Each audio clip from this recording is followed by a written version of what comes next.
no stranger to Adelaide, are you? You No. came here 10 years ago as a 17. 13 years ago, Yeah. there you go. So just firstly on that, your return to Adelaide now in West Indian colours. Yeah. It's always nice to return to a country that you've been here for so long before. Obviously, we've been here like a week in advance, getting acclimatized to the conditions, the pace and the bounce. So, it was really nice to get some time out in the middle. As a batsman, that's worth its weight in gold. So I'm really happy for that. So the moment you came back, like, did it bring back memories?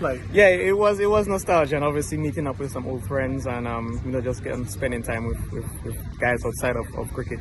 It's always a good feeling. But just being back here is a great feeling, and the world, it's really wrong. So to be back here 13 years later, it's a great feeling. Was there anyone else at the academy with you who's gone on to play cricket at international level? Well, obviously Joe is Yeah. Joe. Obviously, everybody knows his story. Scott Borthwick, and then you had Liam Norwell, and there's another guy from Scotland who played for Scotland in the World Cup. So a few of us, graduated, our class. So I guess I'm kind of late, but better late than never. So yeah. And you've obviously played a lot of cricket with Justin on that partnership today. You were under 19 World Cup teammates together, was that right? So you know each other's game pretty well? Yeah, we understand each other's game pretty well. Obviously, spending some time in the middle at this level is pretty good. We had some good conversations, some good feedback, while in the middle. So yeah, I was really happy for that. You had to wait a while to get your go in international cricket, especially Test cricket. Yeah. You haven't got the cap yet, but it looks like you will. So how's that wait been? And do you think it's come at a time when you think you're ready for Test cricket? Yeah, I'm a firm believer that everything happens, on its own timing, and what's meant to be will be.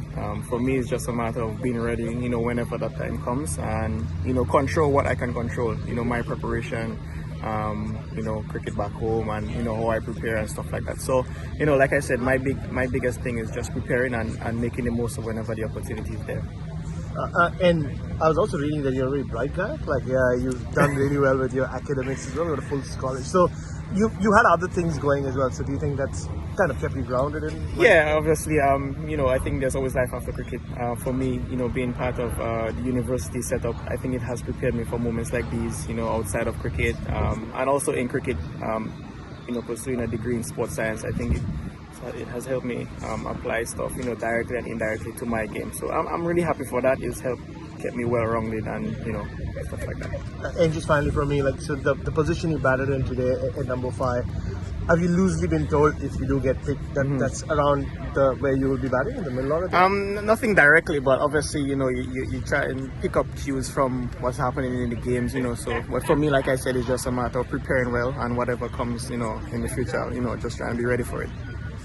What would it mean to get that West Indies cap in Test cricket, personally? It would mean a lot to me. Obviously, as a little boy growing up, and even in an interview I did when I came to Adelaide in 2010, they asked me what are my ambitions in the future, and I said I wanted to play Test cricket. So it's been a dream of mine, and it would definitely be a dream come true. So until then, I'm fingers crossed. Kavem, your assessment of the pitch and the general conditions here? It's pretty good for batting. I think the hardest thing as a batsman is to get in. I think in any cricket wicket in Australia, you have to pay your dues and earn the right to do certain things. So it was really good to get in. The bowlers are very skillful. So it was just a matter of seeing off the good spells and making most of the bad balls when they come your way. Last 3 quick wickets after the lunch break, basically. Yourself and Justin came in and kind of steadied the ship. What was the conversation like, one, but what was your mindset when you walked out into the wicket? No, I think our mindset was pretty positive. I think, like I said, playing off the good spells and leaving well was a big thing for us. And like I said, just making most of the bad deliveries when they came along. A lot of feedback from Justin and myself, just what the bowlers are looking to do, what they're doing. And, if there's anything that we're uncomfortable with, just relaying it to each other. But I think, we fed out pretty well. Just a matter of trying to learn from that scenario. It's just unfortunate that we couldn't push on and battle the rest of the day, but we a lot of positives from that innings. And finally, from me, your assessment of the situation of the match. What will the West Indies be looking to achieve tomorrow? Yeah, I think trying and going as deep as possible into the morning. Sinclair and Moti are very capable with the bat. We'd have liked to have less wickets long, but that's the situation we're faced with right now. So it's just a matter of showing belief in the guys and trying and pushing. as much as possible, and then get a good run in when we get the ball. Thanks, Kevin. Well played again. Thank you. Thanks, Kevin.